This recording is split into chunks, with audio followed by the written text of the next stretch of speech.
Senator Hatch, first of all, thank you very much for this, but also thank you for your great leadership in my home state of Iowa on all of the issues dealing with families, children, health care. Can't find a more progressive leader than Jack Hatch in the state Senate in Iowa. And my friend Congressman Kagan, thank you for your help on the House side.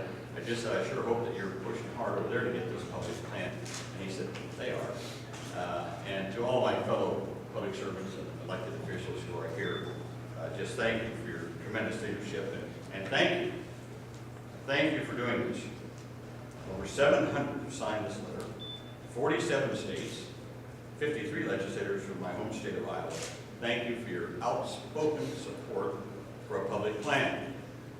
And this is very meaningful what you're doing here and what you're going to be doing in the White House, because I can assure you, as I'm sure my friend can assure you on the House side, there are powerful forces at work to try to keep us from having a public plan.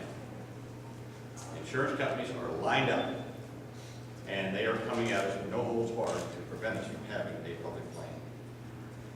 But as a consumer, you know, it doesn't matter if you're shopping for a car or a washing machine or health insurance. Your best bet for getting a good deal is if three things are present: choice, competition, and information. And that's exactly why Americans need to have the option of a public plan as they shop for insurance in this new regime. A public plan would ensure real choice, something that's lacking in many parts of the country where some private insurers have a virtual monopoly in individual small group markets. A public plan is about making sure that there is competition, again, as I said, in many places where it's lacking. A public plan is about insurance affordability, having at least one plan that's the same no matter where you live. And if you move from one part of the country to another, you've got it. And importantly, it's about keeping down costs. A public plan would keep private plans lean and honest. And you would get the kind of information, that third thing, the kind of information to know what the public plan costs and what it covers, so that you can compare. So a public plan would create a benchmark, a yardstick that consumers could use to measure whether private plans are offering reasonable rates and good coverage.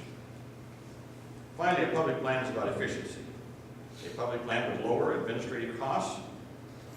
You wouldn't have to spend a lot of money on marketing, advertising, high-paid executives, corporate jets, and all that kind of thing. It would create a large enough pool of patients to offer lower premiums than is the case today. There's one principle in insurance that's inviolable. One basic premise of insurance. The larger the pool, the cheaper it is for everyone. So that's what we want, a large pool, a national pool in a public plan. So taken together, these are extremely compelling reasons for including a public plan in our new reform system. Most people I talk to see this as a matter of plain common sense.